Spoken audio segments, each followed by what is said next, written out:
ത്തിന്റെ പ്രവാചകൻ എന്ന വിഷയത്തിന്റെ പ്രസക്തി വളരെ വലുതാണ്.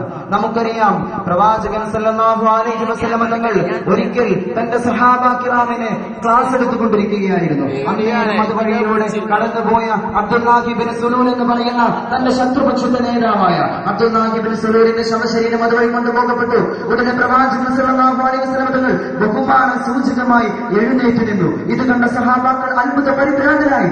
അവർ ചോദിച്ചു, അല്ലയോ പ്രവാചകരെ, ഇത് മുനാഫിക്കുകളുടെ നേതാവായ അബ്ദുല്ലാഹി ഇബ്നു സുലൂലിന്റെ ശവശരീരമല്ലേ, അങ്ങ് എന്തിനാണ് എഴുന്നേറ്റ് നിന്നത്? ഉരുളെ കുപ്പേരി പോലെ പ്രവാചകൻ സല്ലല്ലാഹു അലൈഹി വസല്ലം തങ്ങൾ മറുപടി പറഞ്ഞു, അതും ഒരു മനുഷ്യനല്ലേ. അതാണ് കാരുണ്യത്തിന്റെ പ്രവാചകൻ സല്ലല്ലാഹു അലൈഹി വസല്ലം. ഇവിടെ നമ്മൾ ഓർക്കേണ്ടത്, പ്രവാചകൻ സല്ലല്ലാഹു അലൈഹി വസല്ലം തങ്ങൾക്ക് ചെടികളോടും അതുപോലെ മൃഗങ്ങളോടും ഉണ്ടായിരുന്ന സ്നേഹത്തിന്റെ വലിപ്പം എത്രയാണെന്ന് അറിയുമോ? നിങ്ങൾക്കറിയുമോ, ഒരു പെരുന്നാളിന്റെ ദിവസം പ്രവാചകൻ പള്ളിയിലേക്ക് ഈദ് നിസ്കരിക്കാൻ വേണ്ടി പോവുകയായിരുന്നു. അന്നേരത്തിൽ വഴിയിൽ കളിച്ചുകൊണ്ടിരിക്കുന്ന കുട്ടികൾക്കിടയിൽ ഒരു കുഞ്ഞ് മാത്രം കരഞ്ഞുകൊണ്ടിരിക്കുന്നത് പ്രവാചകന്റെ ദൃഷ്ടിയിൽപ്പെട്ടു. അന്നേരം ആ കുട്ടിയുടെ അടുത്ത് പോയിട്ട് പ്രവാചകൻ ചോദിച്ചു, അല്ലയോ മകനെ, നീ എന്തിനാണ് കരയുന്നത്? അന്നേരം ആ ബാലൻ പറഞ്ഞു, അല്ലയോ മനുഷ്യ, എനിക്ക് ഇവര് കളിക്കുന്ന പോലെ, ഇവരൊടുക്കുന്ന പോലെ ഉടുക്കാൻ എനിക്ക് വസ്ത്രങ്ങളില്ല.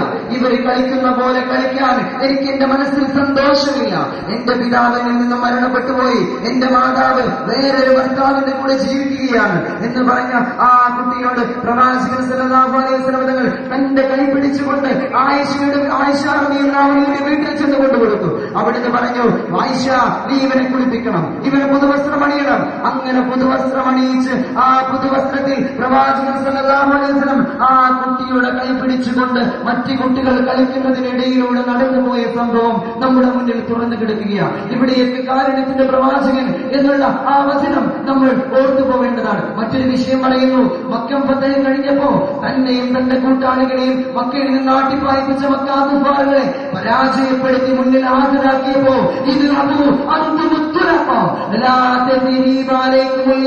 നിങ്ങൾ ഇന്ന് സ്വതന്ത്രരാണ്, നിങ്ങൾ തിരിച്ചു പോവുക, നിങ്ങൾ നിങ്ങളുടെ കവലകളിലേക്ക് തിരിച്ചു പോവുക എന്ന് പറഞ്ഞ പ്രവാചകൻ സല്ലല്ലാഹു അലൈഹി വസല്ലം തങ്ങൾ കാരുണ്യത്തിന്റെ വാതായനങ്ങൾ തുറന്നിടുകയാണ്. ഇവിടെ നമ്മൾ ഓർക്കേണ്ടത്, പ്രവാചകൻ സല്ലല്ലാഹു അലൈഹി വസല്ലം തങ്ങൾ കാരുണ്യത്തിന്റെ പ്രവാചകൻ തന്നെയായിരുന്നു എന്നുള്ളത്. ഇനി മറ്റൊരു ഉദാഹരണത്തിന്റെ ആവശ്യമില്ല.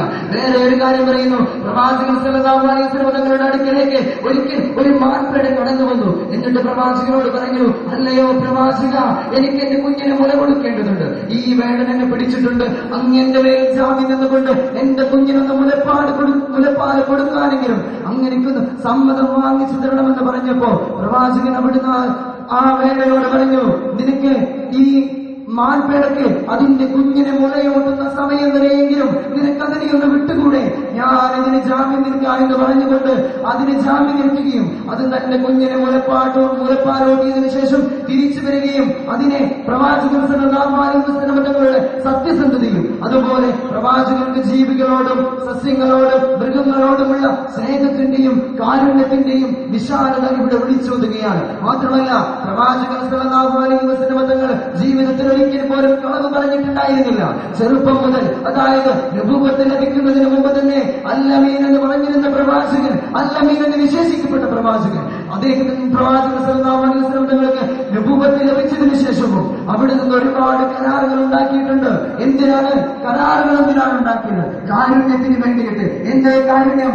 യുദ്ധക്കുതിയന്മാരായ ശത്രുപക്ഷങ്ങൾക്കിടയിൽ കാരുണ്യത്തോടെ തന്റെ പിഞ്ചോമന മക്കളെ, അല്ലെങ്കിൽ തന്റെ സ്ത്രീകളെയും തന്റെ സമൂഹത്തിൽപ്പെട്ട സ്ത്രീകളെയും പിഞ്ചോമന മക്കളെയും സംരക്ഷിക്കുന്നതിന് വേണ്ടിയിട്ട് കാരുണ്യത്തിന്റെ പ്രവാചകൻ അവിടെ നിന്ന് പല യുദ്ധങ്ങളും സമാപനം കുറിക്കുന്നത്, ഇസ്ലാമിന്റെ പല യുദ്ധങ്ങളും സമാപനം കുറിക്കുന്നതും പല സന്ധികളിലും ഏർപ്പെട്ടുകൊണ്ടാണ്. ഇവിടെ നമ്മൾ ഓർക്കേണ്ടത്, പ്രവാചകൻ കാരുണ്യത്തിന്റെ പ്രവാചകനായിരുന്നു. അല്ലാതെ ഏതെങ്കിലും ആളുകൾ ചിത്രീകരിക്കുന്ന പോലെ കാമവര്യന്മാരായിട്ടോ അല്ലെങ്കിൽ ഇന്നസെൻസ് ഓഫ് മുസ്ലിംസ് എന്ന് പറഞ്ഞുകൊണ്ട് മുസ്ലിംസിന്റെയും പ്രവാചകന്റെയും ദോഷകരമായ അതല്ലെങ്കിൽ നല്ലതല്ലാത്ത രീതിയിലുള്ള ചിത്രീകരണങ്ങൾ ചിത്രീകരിക്കുമ്പോൾ നമ്മൾ അതിനെതിരെ ശക്തമായി മുന്നോട്ട് വരണം. നമുക്ക് വാക്കുകൾ കൊണ്ട് പറയാം, എഴുതി പ്രചരിപ്പിക്കാം.